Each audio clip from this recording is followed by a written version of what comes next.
शहर का तब्दील होना, शाद रहना और उदास, रौनकें जितनी यहाँ हैं औरतों के दम से हैं।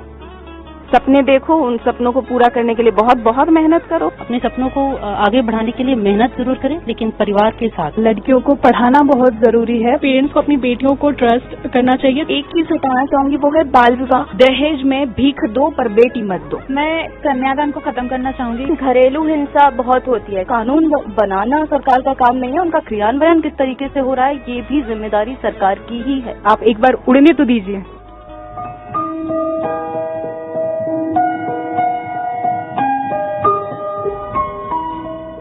नमस्कार, सलाम। ईटीवी भारत पर आपका बहुत बहुत स्वागत है और हमारी तरफ से आपको अंतर्राष्ट्रीय महिला दिवस की ढेर सारी शुभकामनाएं। असरार उल हक मजाज कहते हैं, तेरे माथे पर ये आंचल बहुत ही खूब है, तेरे माथे पर ये आंचल बहुत ही खूब है, तू इसे परचम बना लेती तो अच्छा था। समय बदल रहा है, आवाज बुलंद हो रही है, लेकिन कई ऐसे सवाल हैं जो जवाब के इंतजार में पीढ़ियां गुजार चुके हैं। अंतर्राष्ट्रीय महिला दिवस हम मनाते हैं समानता के लिए, महिलाओं की आकांक्षाओं को जानने के लिए, उनकी अपेक्षाओं को समझने के लिए और जो उपेक्षाएं उन्होंने झेली हैं उन्हें जानने के लिए। आज हम आपको मिलवाते हैं ईटीवी भारत की उन साथियों से जो आप तक खबरें पहुंचाती हैं। तो चलिए सबसे पहले चलते हैं प्रज्ञा जी के पास, जो ईटीवी भारत छत्तीसगढ़ पर शिफ्ट इंचार्ज की जिम्मेदारी संभालती हैं। पत्रकारिता के क्षेत्र में इनका 10 साल से ज्यादा का अनुभव है, किताबें लिखी हैं और एक बेटी की माँ है। बिहार की आप रहने वाली हैं, छत्तीसगढ़ में आपका काम का लंबा अनुभव है। महिलाओं की ऐसी परेशानी जो कॉमन आपको दोनों राज्यों में नजर आती हो। महिलाओं की परेशानी जो है दोनों ही राज्यों में, पूरे भारत में जो सबसे कॉमन है कि एक औरत जो है वो केवल एक चीज चाहती है, वो प्यार सम्मान चाहती है, लेकिन बाहर वाले उसके बारे में क्या सोचते हैं, क्या कहते हैं, उस बात से उसे कोई फर्क नहीं पड़ता। लेकिन उसको घर में एक्चुअली कहा भी जाता है कि थैंकलेस जॉब है जो घर में महिलाएं काम करती हैं, या एक औरत अपने घर के लिए जो भी करती है थैंकलेस जॉब है, जो कि नहीं होना चाहिए। मेरा मानना है कि उसको अपने घर वालों की सराहना, उसकी रिस्पेक्ट, उसके प्यार, उसके इमोशनल सपोर्ट की बहुत ज्यादा जरूरत होती है और उसका जो मोरल है उसी से बूस्टअप भी होता है। तो मुझे लगता है कि अधिकतर लोग भूल जाते हैं एक बार थैंक्स कहना या फिर वो जताना कि हम आपके साथ हैं, हम आपके साथ खड़े हैं, आप किसी भी परेशानी में हैं तब। तो आपका कहना ये है कि जो भी हमारे फैमिली मेंबर्स हैं या जिनके लिए भी हम कुछ भी करते हैं उनको एक बार थैंक यू जरूर कहना चाहिए हम लोगों से। आप कामकाजी हैं, आपके हस्बैंड भी काम करते हैं, आपकी एक बेटी है छोटी घर में जो पढ़ाई कर रही है, जो आप उसको घर पे छोड़कर आती हैं, तो सबसे बड़ी टेंशन आपको क्या होती है? सबसे बड़ी टेंशन सिक्योरिटी की होती है। मैं ऑफिस में रहती हूँ, उस वक्त भी मेरे दिमाग में ये चलता रहता है कि वो कैसे होगी, सुरक्षित है या नहीं है। लेकिन मैंने जॉब कभी भी क्विट नहीं किया। जैसे लोग कहते हैं जॉब क्विट कर देना चाहिए, लेकिन मुझे ऐसा लगा कि जॉब क्विट करके फिर मैं उसको क्या मैसेज दूंगी? उसको ये मैसेज दूंगी कि पहले तुम सपने देखो, उन सपनों को पूरा करने के लिए बहुत बहुत मेहनत करो, उसके बाद तुम शादी कर लो, फिर तुम्हारे बच्चे हो जाए तो उसके बाद तुम जॉब क्विट कर लो। तो मैं ये उदाहरण उसके सामने पेश नहीं करना चाहती थी। बहुत अच्छी बात कही उन्होंने कि हमें अपने बच्चों के सामने एक ऐसा एग्जाम्पल सेट करना है कि जिंदगी में कभी क्विट नहीं करना चाहिए, हार नहीं माननी चाहिए। और वैसे भी लड़कियों, महिलाओं और बच्चियों की सुरक्षा का जो मुद्दा है इस समय सबसे गरमाया हुआ है, क्योंकि हर रोज हम लोग ऐसी खबरों से दो चार होते हैं जो हमारी रूह कपा देती है। नागमणि जी के पास चलते हैं, ये भी छत्तीसगढ़ डेस्क पर हैं और स्पेशल पैकेजेस बनाती हैं, आप तक खबरें पहुंचाती हैं। उनके 2 छोटे छोटे बच्चे हैं और पत्रकारिता के क्षेत्र में इनका भी लंबा अनुभव रहा है। तो नागमणि जी, जैसे पर्सनल और प्रोफेशनल लाइफ होती है, कई बार आपको घर के काम भी संभालने हैं और यहाँ पर भी आपको अपना 100% देना है। कितना चैलेंज आपको लगता है? आपको ऐसा लगता है कि लड़कियों के लिए ज्यादा चुनौती भरा काम है घर और बाहर दोनों संभालना? काफी चैलेंजिंग भरा है एक वर्किंग वुमेन के लिए घर और ऑफिस दोनों की जिम्मेदारी संभालना, क्योंकि घर में मैं एक पत्नी हूँ, एक माँ हूँ, तो हस्बैंड की भी उनकी भी अपेक्षाएं वैसी ही है मेरे लिए और बच्चे का भी मतलब वैसे ही है। तो दोनों को मैनेज करना काफी मुश्किल तो है।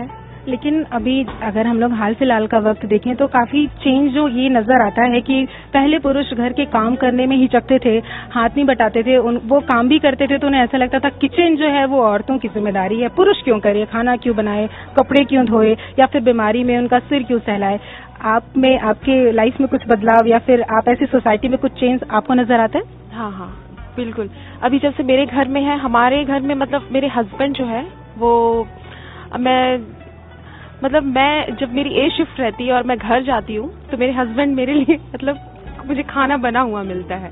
तो इसी से आप अंदाजा लगा सकते हैं कि कितना चेंजेस आया है कि पहले जो सिर्फ किचन तक जो महिलाएं रहती थी अब वैसा नहीं है। अब पुरुष भी हर काम में हाथ बटाते हैं।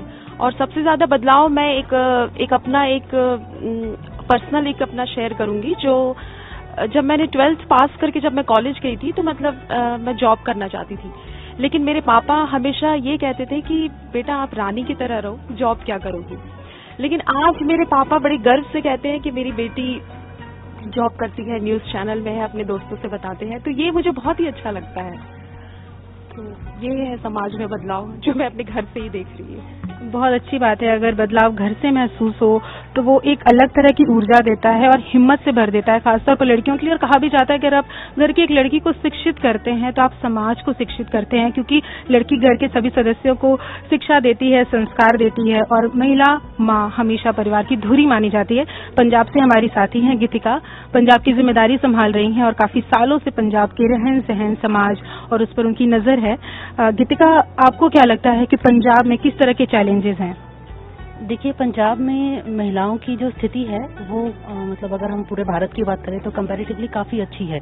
पंजाब की सोसाइटी प्रोग्रेसिव है, लेकिन हाँ कुछ चैलेंजेस हमेशा रहते हैं। जैसे हम बात करें, हम मीडिया इंडस्ट्री में हम इतनी सारी वुमेन हमारी कलीग्स हैं, हम सब अपने घरों से बाहर काम करने के लिए आई हैं। तो हमारे पेरेंट्स ने, हमारी फैमिलीज ने हमें वो बनाया है, हमें वो विश्वास दिया है, जो एक बहुत अच्छी बात है मतलब समाज के लिए। लेकिन फिर भी कुछ चीज़ें हैं जिनमें सुधार हमेशा रहता है, सुधार की गुंजाइश कभी खत्म नहीं होती। तो पंजाब में भी मतलब एक तरफ तो अपनी लड़कियों को, बच्चियों को इंडिपेंडेंट बना रहे हैं। एक टाइम था जब पंजाब में फीमेल फिटिसाइड बहुत होता था, अभी भी है, लेकिन पिछले कुछ 20-25 सालों से इस पे बहुत ध्यान दिया गया है। और अब जो है रेशो वो मतलब 900 प्लस हो गया है एज कम्पेयर टू 1000 बॉयज। तो पंजाब में हो रहा है, लेकिन अभी भी जो कुछ पिछड़े इलाके हैं वहाँ पे बेटे को पहल दी जाती है कि घर में एक बच्चा हो। तो लेकिन जो पढ़े लिखे माँ बाप, जो आज की जनरेशन के माँ बाप आ रहे हैं, वो कह रहे हैं कि हमें स्वस्थ बच्चा हो, चाहे लड़का हो चाहे लड़की हो। तो लड़कियों को काफी शिक्षित किया जा रहा है, उनको इंडिपेंडेंट बनाया जा रहा है। लेकिन साथ ही साथ समाज का एक वो वर्ग भी है जहाँ पे अभी भी लड़की को सिर्फ ये है कि आप चलो अपने 10th कर ली, थोड़ा बहुत पढ़ लिया, ठीक है, अब आप शादी करके घर बसाओ और इन लॉज की सुनो। गीतिका, कई बार लोग कहते हैं कि हमें शुरू से ऐसी परवरिश मिलती है, ऐसी बातें हमें सिखाई जाती हैं कि हमें पढ़ाई किस लिए करनी है, ताकि हमारी शादी हो जाए, और हमें ऐसे रहना है ताकि माँ बाप की इज्जत रह जाए। आप भी लड़कियों की टीम हैंडल करती है, काफी यंग गर्ल्स हैं आपकी टीम में, आप उनसे कुछ कहना चाहते हैं?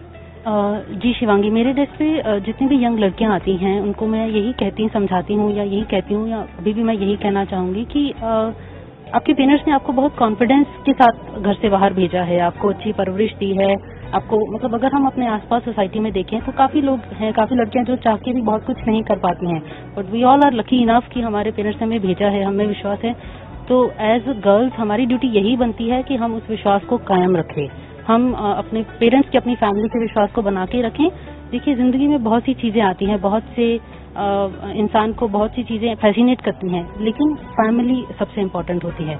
और दूसरी बात यह है कि हमेशा अपने सपनों को जरूर अहमियत दें, अपने सपनों को आगे बढ़ाने के लिए मेहनत जरूर करें, लेकिन परिवार के साथ, परिवार को मतलब घर वालों के विश्वास को कायम रखें, ये बहुत जरूरी है आज की जनरेशन के लिए।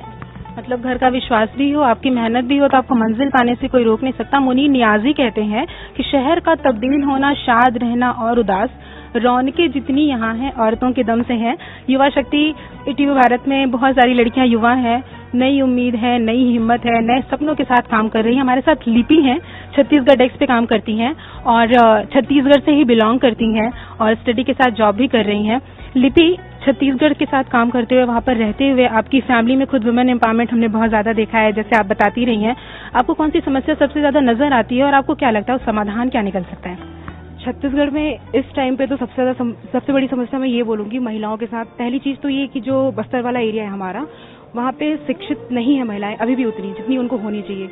दूसरा जो सबसे मेजर प्रॉब्लम मैं देखती हूँ वो ये है घरेलू हिंसा, और इस वजह से कई केसेस ऐसे होते हैं जो महिला आयोग तक जाते हैं, थाने तक नहीं पहुँच पाते हैं। हर दिन 10 से 12 ऐसे केसेस आते हैं महिला आयोग के पास, जो मारपीट का शिकार होती है महिला, या छोटी मोटी जो भी घरेलू हिंसा उनके साथ हुई रहती है वो होती है। इसका रीजन मेरा मानना है क्योंकि छत्तीसगढ़ अभी शराब बिक्री में सबसे नंबर 1 पे रहा है, तो कहीं ना कहीं इसका कनेक्शन उससे भी है, तो इसे तरीके से सॉल्व करना चाहिए। बहुत अच्छी बात इन्होंने कही कि शराब वाकई में समाज के लिए अभिशाप है। शराबबंदी होनी चाहिए क्योंकि घरेलू हिंसा जैसे मामले शराब की वजह से बहुत बढ़ते हैं।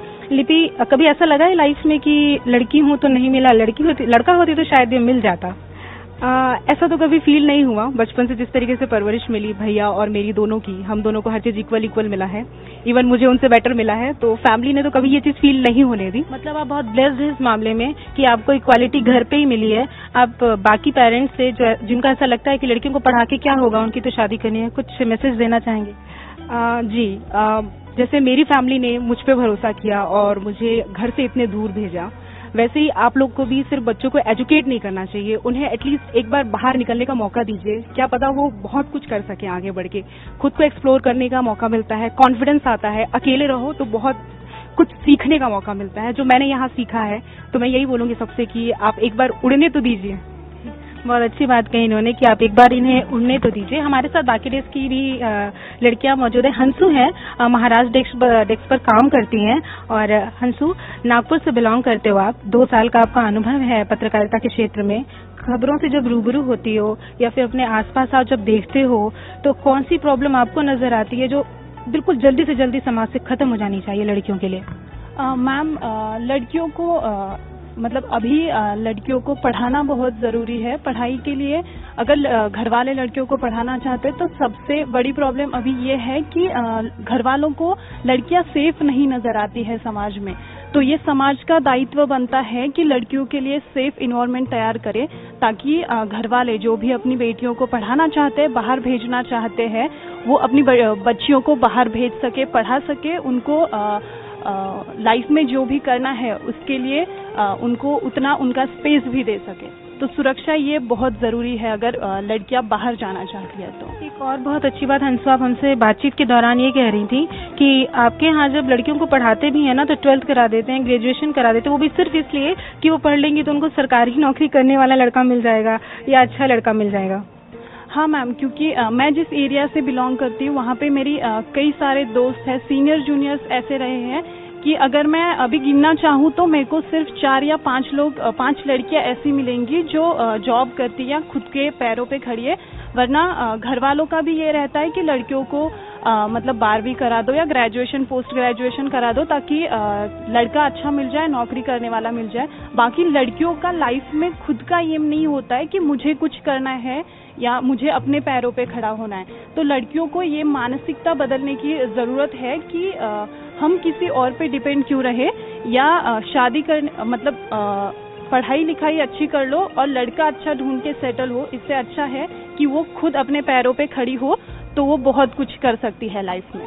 बहुत अच्छी बात कही है हंसू ने कि कभी किसी पर डिपेंडेंट नहीं रहना है, क्योंकि अगर आप आत्मनिर्भर होंगे, आपके अंदर कॉन्फिडेंस होगा, आपके अंदर किसी भी सिचुएशन से लड़ने की शक्ति होगी, आप कभी भी डाउन फील नहीं करेंगे। इसलिए जब माता पिता आपको पढ़ाए ना, तो आप उनसे कहिएगा हमें शादी के लिए मत पढ़ाइए, आप हमको नौकरी करने के लिए पढ़ाइए। हमारे साथ पल्लवी हैं, पश्चिम बंगाल से हैं, वहाँ विधानसभा चुनाव भी होने वाले हैं और हमारे डेस्क पर वीडियो एडिटर हैं। और पल्लवी, एक ऐसा गिफ्ट जो पेरेंट्स को अपनी बच्चियों को देना ही चाहिए। मुझे लगता है एजुकेशन देनी चाहिए, क्योंकि बिना एजुकेशन के कोई भी बच्चे आगे नहीं बढ़ सकते। और एजुकेशन के साथ साथ उनको आत्मनिर्भर बनाना भी सिखाना चाहिए। उसके साथ साथ अभी हम लोग देखते हैं कि बहुत घरेलू हिंसा होती है, डोमेस्टिक वायलेंस बहुत बढ़ गया है और बहुत बच्चे डर जाते, आवाज नहीं उठाना पाते। तो मतलब जो गलत है उसको गलत कहना आना चाहिए और सही को सही कहना आना चाहिए। तो मुझे लगता है ये सारी चीज अपने हर माँ बाप को अपने बच्चे को सिखाना चाहिए। पल्लवी, वैसे भी पश्चिम बंगाल साहित्य कला के लिए मतलब जाना जाता है। ऐसा लगता है कि वहाँ हर घर में साहित्य पढ़ने वाले, संगीत को पसंद करने वाले लोग हैं। तो आप बहुत ब्लेस्ड हैं कि आपको भी पढ़ाई का मौका मिला है। लेकिन सोसाइटी से अगर कोई एक चीज आपको खत्म करनी हो तो कौन सी चीज खत्म करेंगे? मैं कन्यादान को खत्म करना चाहूंगी, क्योंकि मुझे नहीं लगता है कि माँ बाप को मतलब सिर्फ इतना आसानी से किसी भी बेटी अपना ऋण मतलब खत्म कर सकते हैं माँ बाप से। क्योंकि माँ बाप जन्म देते हैं, पढ़ाते हैं, आपको आत्मनिर्भर बनाते हैं, आपको एक इंसान बनाते हैं, आपको मतलब इंडिपेंडेंट होके बचना सिखाते हैं। तो मुझे नहीं लगता कि कन्यादान ये चीज खत्म होनी चाहिए, मुझे ही लगता है। इक्वालिटी की बात यहाँ पर इसने कन्यादान के तौर पर कह दी है। कई बार लड़कियों को शुरू से कहा जाता है तुम तो पराया धन हो, तुम्हें ये सीखना है क्योंकि तुम्हें दूसरे के घर जाना है। कभी ये नहीं कहा जाता है कि बेटी पढ़ लो, नौकरी कर लो, तुम्हें अपना घर बनाना है। ताउम्र लड़की मायके और ससुराल में अपना घर ढूंढती रहती है। निधि है हमारे साथ, निधि भारद्वाज एंकर हैं और कंटेंट एडिटर हैं और पढ़ाई में बहुत अच्छी रही हैं, ग्रेजुएशन में टॉपर रही हैं। तो निधि, कभी पढ़ाई के दौरान या नौकरी के दौरान कभी तुम्हें ऐसा फील हुआ कि मैं लड़की हूँ, अगर लड़का होती तो शायद और कुछ बड़ा होता मेरे पास? इस मामले में मैं अपने आप को काफी लकी मानना चाहूंगी और इसका पूरा श्रेय मैं अपने पेरेंट्स को देना चाहूंगी। हम 3 बहनें हैं और 23 साल की हूं मैं, और 23 साल में मैंने कभी अपने माँ बाप के मुंह से ये नहीं सुना कि काश हमारा बेटा होता। उन्होंने हम तीनों को मुझे एक बेटे के तौर पे, मतलब बेटा बेटी का भी वो फर्क नहीं देखने को मिला। तो जो मुझे मेरे पेरेंट्स से 2 चीज मिली, पहला था ट्रस्ट और उस ट्रस्ट के कारण सेकेंडली फ्रीडम। तो जो ट्रस्ट और फ्रीडम मुझे मिला तो मैंने अपने इंटरेस्ट को परस्यू किया और जब मैं अपने इंटरेस्ट में आगे बढ़ी तो ऑब्वियसली मैंने उसमें अच्छा अचीव किया, मुझे गोल्ड मेडल मिला। तो मुझे ऐसा लगता है कि सारे समाज, सारे पेरेंट्स को अपनी बेटियों को ट्रस्ट करना चाहिए, सेकेंडली वैसा फ्रीडम देना चाहिए और सपोर्ट करना चाहिए ताकि वो अपने सपनों को पूरा कर सके। आपकी बहनें भी बहुत अच्छी पढ़ाई कर रही हैं, जॉब लग चुकी है। छत्तीसगढ़ के लोगों से खास तौर पे, क्योंकि आप वहाँ से बिलोंग करती हैं और इसी डेस्क पे काम करती हैं, कोई एक बदलाव जो आप तुरंत चाहती हैं वहाँ पे? वहाँ पे अगर हम अभी करंट सिचुएशन की बात करें तो रोजगार की ज्यादा मुझे लगता है वहाँ पे एम्प्लॉयमेंट वुमेन्स के लिए थोड़ा कम है। यस, तो अपॉर्चुनिटीज बढ़ानी चाहिए वुमेन एम्प्लॉयमेंट के लिए। समीक्षा है हमारे साथ, राजस्थान से बिलोंग करती हैं, मध्य प्रदेश में इनकी शादी हुई है और छत्तीसगढ़ डेस्क पर काम करती हैं।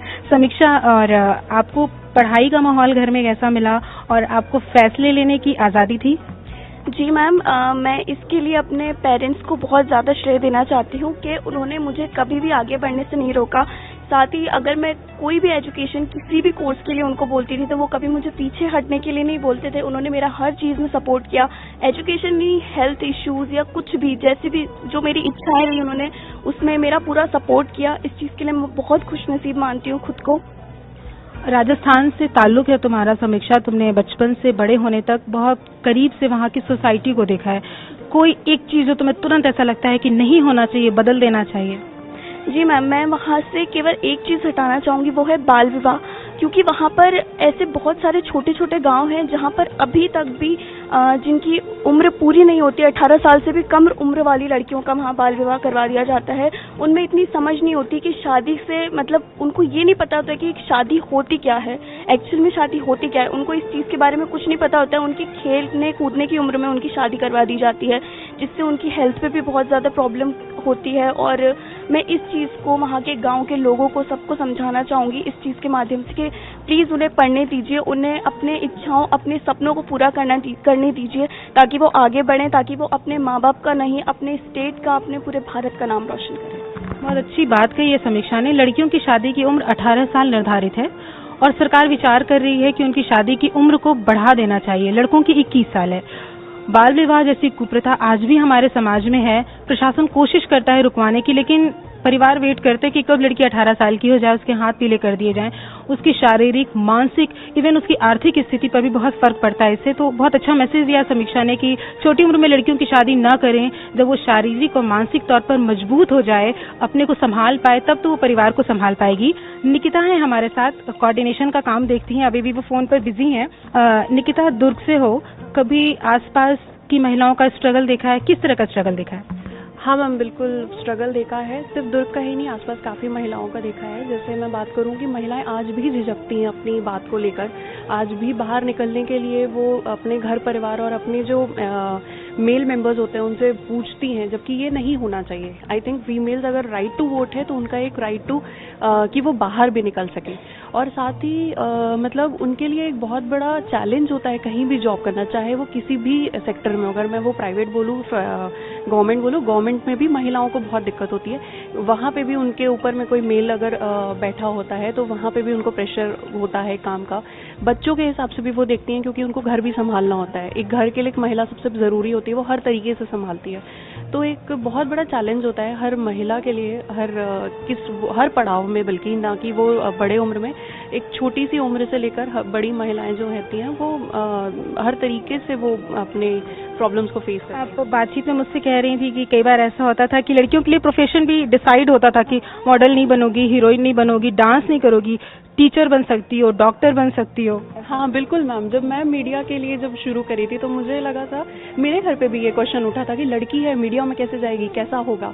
लेकिन उस टाइम पे मेरे पेरेंट्स ने मुझे काफ़ी सपोर्ट किया कि नहीं, लड़की है तो क्या हुआ, भेजेंगे हम हर तरीके। हर लड़की जो है वो एस्ट्रोनॉट बन रही, सब कुछ कर रही है लड़कियां, तो हर प्रोफेशन में लड़कियों को प्रॉब्लम होती है, लेकिन फैमिली का जब सपोर्ट होता है और अपनों का साथ होता है तो काफ़ी अच्छा काम होता है। तो कुल मिलाकर बेटियों को आपके सपोर्ट की, आपके साथ की जरूरत है ताकि वो इंडिपेंडेंट हो सके। एक बहुत अच्छी बात निकिता ने भी कही कि वर्किंग प्लेस में एनवायरनमेंट बहुत फर्क डालता है। तो जो हम घर से लेकर के, बाहर से लेकर के ऑफिस तक में एक माहौल लड़कियों को मिलना चाहिए ताकि वे तरक्की कर सकें, अपना 100% दे सकें। मध्य प्रदेश की हैं मिकिता और मध्य प्रदेश पर ही काम करती हैं। तो मिकिता, काम करते वक्त कभी ऐसी कोई प्रॉब्लम जिससे 2-4 हुई हो मध्य प्रदेश की महिलाओं के लिए?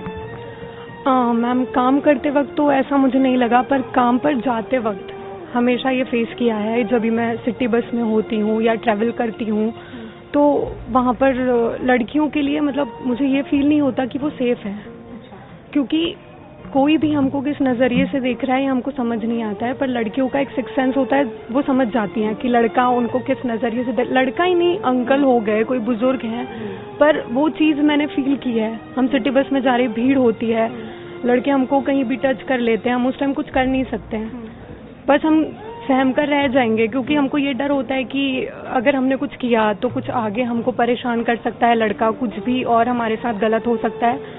तो ये चीज़ सबसे बड़ी होती है कि आपको खुद को आगे बढ़ाने के लिए आपको सेल्फ अपना अंदर से जगाना पड़ेगा, डर खत्म करना पड़ेगा और उसके लिए आगे आना पड़ेगा। निकिता, एक पेरेंट्स भी ये कर सकते हैं, जो संस्कार वो लड़कियों को देते हैं ना कि बाहर कैसे पेश आना है, उन्हें लड़कों को भी वही लेसन सिखाना चाहिए। बिल्कुल मैम, मेरे घर में मेरी एक छोटी बहन है, मेरा कोई भाई नहीं है, पर मम्मी पापा ने मुझे इतना बड़ा किया है तो उन्होंने मुझे यही सिखाया कि हमको कभी डरना नहीं चाहिए। मेरे साथ एक इंसिडेंट हुआ सिटी बस में, उसके बाद से मैंने ये शिक्षा लिया, सीख ले ली आप कह सकते हो।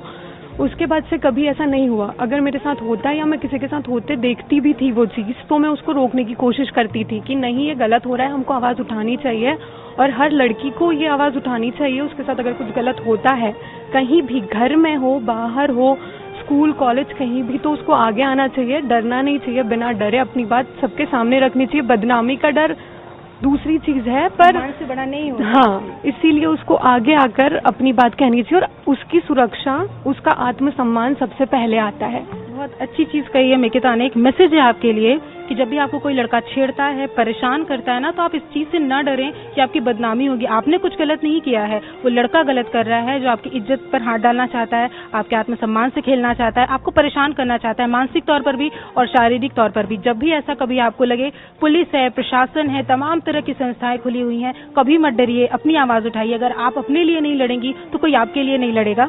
गुजरात से हैं हमारे साथ हिना गुजरात से। अभी हमने आयशा का जो केस देखा, उसने हम सबको एक तरह से तोड़ कर रख दिया। तो आप किस प्रथा को, जैसे दहेज का जिक्र था उसमें और पति का प्यार भी उसको नहीं था, तो आप उसको खत्म करना चाहती हूँ तुरंत? जी, पहले गुजरात की बात कर दे तो गुजरात की सुरक्षा मुझे ऐसा लगती है कि नहीं अच्छी है महिलाओं के लिए, क्योंकि गुजरात में नवरात्रि आती है तो रात को 12 बजे 1 बजे तक महिला बाहर अपने ट्रेडिशनल लुक से बाहर जाती है, आती है घर से। पर जो एक अभी वाकया हुआ है जो आयशा का, जो दहेज के लिए उसको सुसाइड करना पड़ा, खुदकुशी कर ली, तो वो एक मैं समाज के लिए भी और एक हमारे जो सरकार है उसके लिए भी, जो तंत्र जो अच्छी कामगिरी करे उसके लिए भी मैं संदेश देना चाहूंगी कि अच्छी तरह से वहाँ की सुरक्षा होनी चाहिए, उसके लिए नीति नियम भी बनाने चाहिए। और कहीं ऐसी लड़कियां हैं जो भी वो दहेज के लिए लड़ रही है, उसको टॉर्चरिंग किया जा रहा है, पर जो मैं ऐसा समाज को यही संदेश देना चाहूंगी कि इन लोगों को दहेज में भीख दो पर बेटी मत दो। पिता अपनी बेटी दे रहे तो उससे बढ़कर कोई हो ही नहीं सकता, तो फिर भी दहेज के लिए शादी टूटी है। वैसे भी गुजरात में अभी सूरत की एक घटना आई थी, वो बहुत हाईलाइट नहीं हुए, पर वही लड़की जो सुसाइड करना चाहती, वो टैक्सी वालों ने उसने बचा लिया, पर वो दहेज के लिए ही था। तो ऐसी तो कहीं सारी घटनाएं आती है और इस आयशा के लिए पूरा देश अभी न्याय के लिए जस्टिस मांग रहा है कि वो आयशा को अपनी पूरी तरह से न्याय मिले। तो मैं वही जिक्र करूंगी कि आयशा को न्याय मिले। और ऐसी सारी कहीं लड़कियां हैं जो अपने परिवार को, अपने पिता को भी मैं यही कहूंगी कि उसको भीख दे पर बेटी ना दे दहेज के लिए। हिना ने जो बात कही, हिना का दर्द था और आयशा के पिता ने भी यही बात कही थी कि मेरी बेटी तो चली गई है लेकिन देश की दूसरी बेटियों को बचाइए।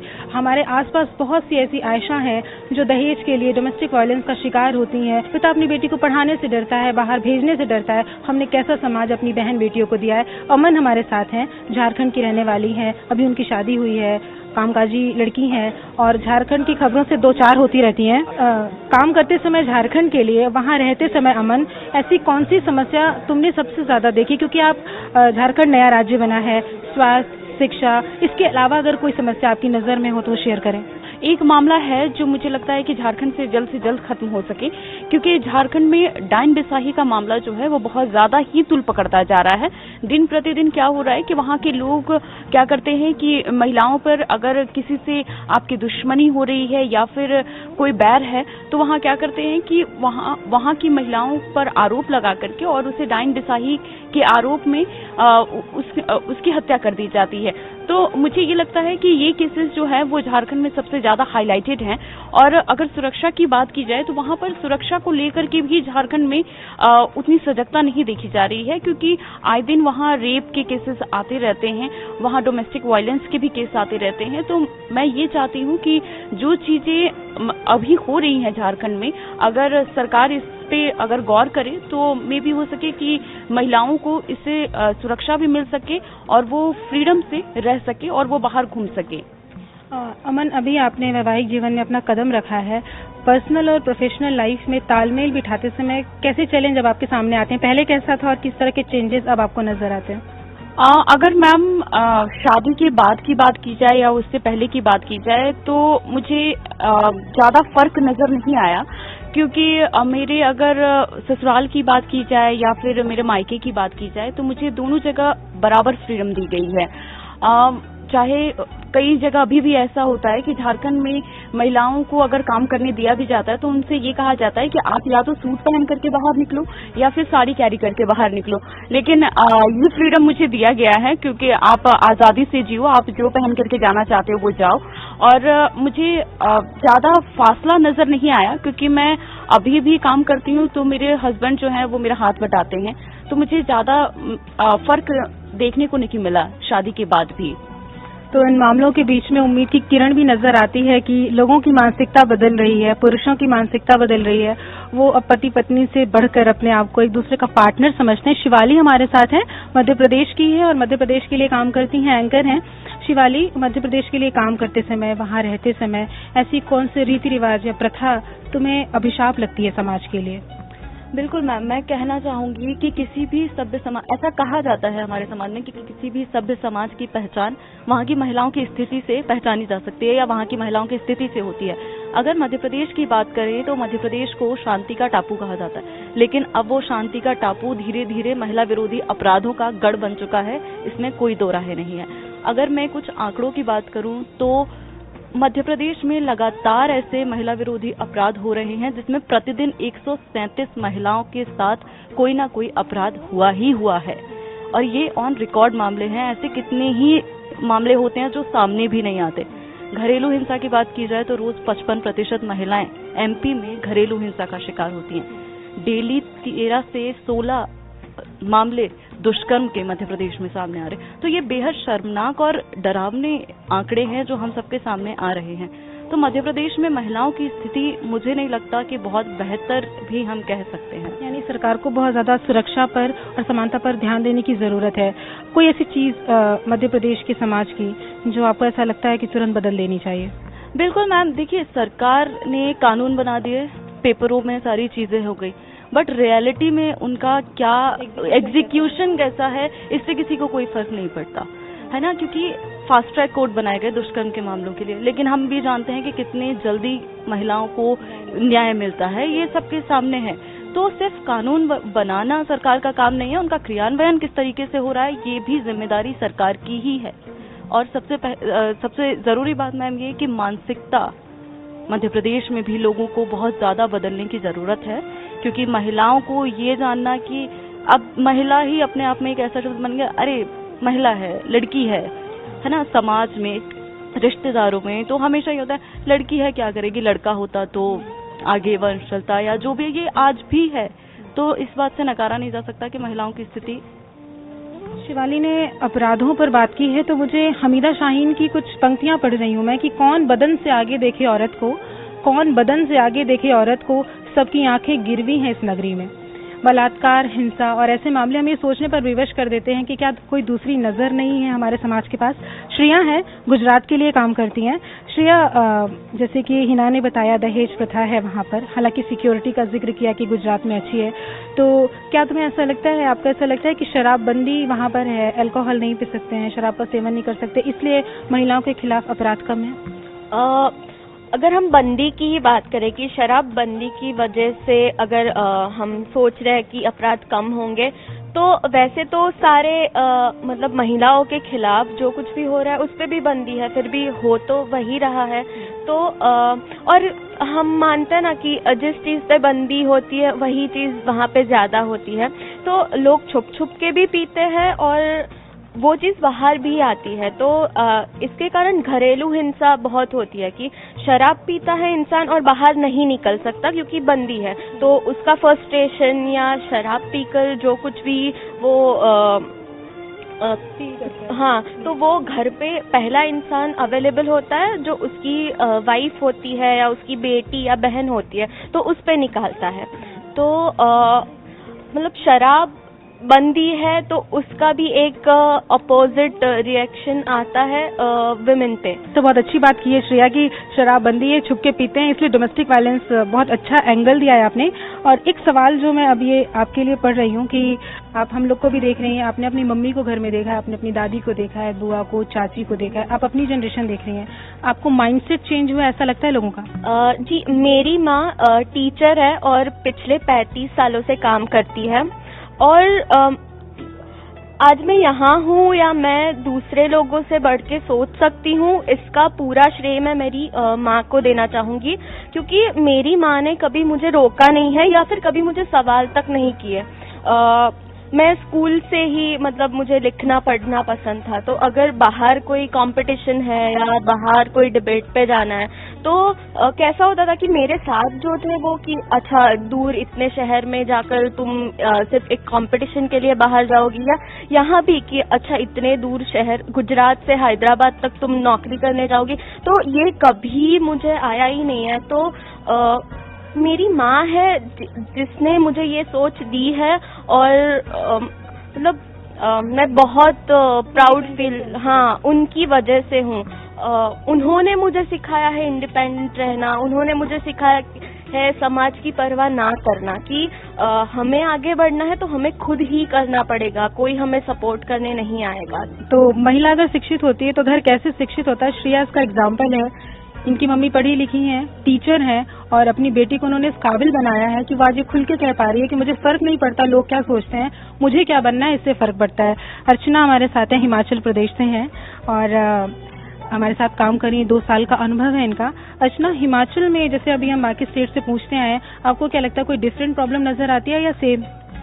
एक्चुअली मतलब अगर देखा जाए तो हिमाचल में महिलाओं की इतनी बहुत ज़्यादा प्रॉब्लम मुझे नहीं लगती है। कि जो अगर एक चीज़ है वो ये है कि जैसे कि महिलाएं वर्किंग हो गई है, बहुत सारी महिलाएं काम करने के लिए बाहर जाती है, तो हिमाचल एक पहाड़ी राज्य है, तो हर जगह बसेस की फैसिलिटी जो है वो इस वजह से उन्हें काफ़ी समस्याओं का सामना करना पड़ता है, क्योंकि रात को लेट नाइट जैसे जॉब करने जाना है और उसके बाद घर पहुंचने में काफ़ी दिक्कत होती है।